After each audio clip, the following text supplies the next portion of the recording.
बोलो बाके बिहारी लाल की जय। राधे राधे मित्रों, राधा कृष्ण के इस आने वाले एपिसोड में आप देखेंगे कि जिसमें कान्हा बलराम और महादेव और अपस्मार को समुद्र मंथन की कथा सुना रहे होते हैं और बताने लगते हैं कि यह समुद्र मंथन बहुत समय तक चला। सर्वप्रथम अमृत मंथन में कुछ ऐसा प्राप्त हुआ जिसकी कभी किसी ने कल्पना भी नहीं की थी। सबको लगने लगा था कि जरूर अमृत मंथन में अमृत ही निकला होगा और कहने लगते हैं देवता असुर एक दूसरे से कहने लगे कि पहले अमृत हम पिएंगे। तभी महादेव कहने लगते बस, मैंने पहले ही कहा था ना कि इस मंथन में से जो भी वस्तु पहले निकलेगी उसे ग्रहण करने का प्रथम अधिकार मेरा होगा। ये सुन करके असुर कहने लगते हैं महादेव, कहीं आप भी यह अमृत सर्वप्रथम पीना तो नहीं चाहते? कहीं आप भी इस विष्णु की तरह छल तो नहीं कर रहे ना? याद रखिएगा, इस बार मैं आपको कोई छल नहीं करने दूंगा।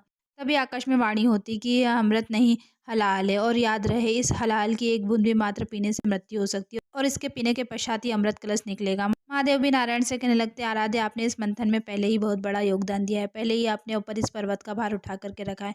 मुझे आज्ञा दीजिए मैं इस हलाल को ग्रहण कर पाऊँ। नारायण भी कहते हैं अब मुझे ज्ञात हुआ कि आपने इस समुद्र मंथन में निकली हुई पहली चीज को ग्रहण करने के लिए क्यों कहा था।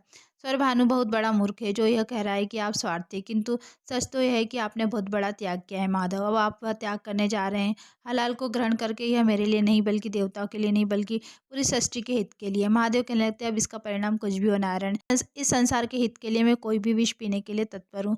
उसके बाद महादेव हलाल को अपने हाथों में लेकर के ग्रहण करने लगते हैं। तभी नारायण कहने लगते हैं बहन पार्वती आपकी आवश्यकता। तभी पार्वती प्रकट हो जाती है। पार्वती कहने लगती है महादेव मैं आपकी अर्धांगिनी और जब तक मैं आपके साथ हूँ ना आपको कोई भी हलाल को क्षति नहीं पहुंचा सकता। मैं इस हलाल को आपके कंठ में ही रोक दूंगी। तभी महादेव हलाल को अपने मुंह में लेने लगते। ये देख करके असुर और देवता दोनों आश्चर्यचकित हो रहे होते। तभी पार्वती महादेव के पास आकर के उनके कंठ को हाथ लगाती है और हलाल को कंठ में ही रोक देती है।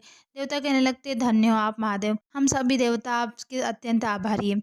नारायण भी कहने लगते हैं महादेव मैं आपका आभारी हूँ जो आपने इस हलाल को ग्रहण करके अपने कंठ में रख करके सारी सृष्टि को बचा लिया, इसलिए इनको नीलकंठ के नाम से भी पुकारा जाएगा। तभी कान्हा सबको बताने लगते हैं कि इस हलाल को पीने के बाद महादेव को कई वर्षों तक हिमाचल में अपना समय बिताना पड़ा। तभी बलराम कहने लगते किंतु आपने महादेव को विष पीने ही क्यों दिया। तभी महादेव कहने लगते हैं तो बलराम इसका उत्तर मैं देता हूँ। बलराम आराध्य को एक महत्वपूर्ण कार्य जो करना था इसलिए उन्होंने मुझे विष ग्रहण करने के लिए दिया।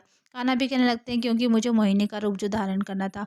उधर सौर भानु भी आकाश में उनकी बातें सुन करके शुक्राचार्य से कहने लगते तो हमारे साथ उसी समय छल हुआ था। बात कान्हा अपस्मार बलराम और देवताओं को आगे की कथा सुनाने लगते हैं और बताते हैं कि विष के पश्चात समुद्र मंथन में अमृत का कलश प्रकट हुआ। स्वर्भानु कहने लगते हैं कि मुझे प्रतीक्षा थी वह क्षण आ गया, मैं इस अमृत को पी करके अमर हो जाऊंगा। सूर्य से कहने लगते हैं कि चलो असुरो हम ये अमृत पी करके अमर हो जाते। तभी देवता भी कहने लगते हैं कि सर्वप्रथम अमृत हमें प्राप्त होगा, उसके बाद आप लोगों को, कि अमृत कलश लेने के बाद तो आप हमें अमृत देंगे ही नहीं। और इस बात को लेकर के अमृत देवता में भयंकर वाद विवाद होने लगता है। महादेव उन लोगों को वाद विवाद करते हुए देख करके कहने लगते हैं नारायण जिस बात का भय था वही हो रहा है, अगर ये वाद विवाद नहीं रोका गया ना तो भयंकर युद्ध में परिवर्तित हो जाएगा, इसका सुझाव दीजिए। तभी आराध्य कहने लगते हैं कि नहीं महादेव इसका सुझाव मैं नहीं कोई और करेगा। ये सुन करके महादेव भी मुस्कुराने लगते हैं। तभी पायल की घुंघरू की आवाज़ सुनाई देने लगती है। मधुर पायल की आवाज़ सुन करके देवता और असुर दोनों मोहित हो जाते हैं और कहने लगते हैं कितनी मनमोहक पायल की ध्वनि है, कौन है आप देवी। तभी मधुर स्वर में आवाज़ आती है कि मैं वह हूँ जिसकी मधुर वाणी सुनने के लिए सभी आतुर है। मैं वह हूँ जिसके रूप में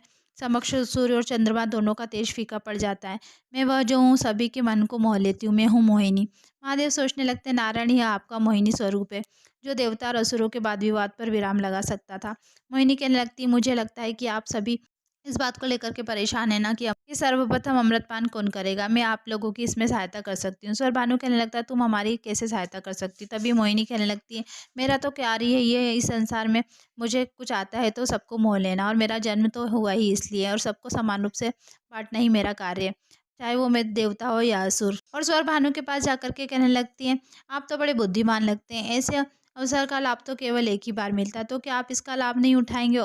और मोहिनी के रूप को देख करके देवता असुर मोहित हो जाते हैं। सर भानु भी कहने लगता है अगर सुंदरी तुम मुझे अपने हाथों से अमृत पान कराओगी ना तो मुझे कोई आपत्ति नहीं है। देवता भी महादेव का इशारा पा करके कहने लगते हैं हमें भी कोई आपत्ति नहीं है, हम सभी देवता अमृत पान महोत्सव के लिए तैयार है।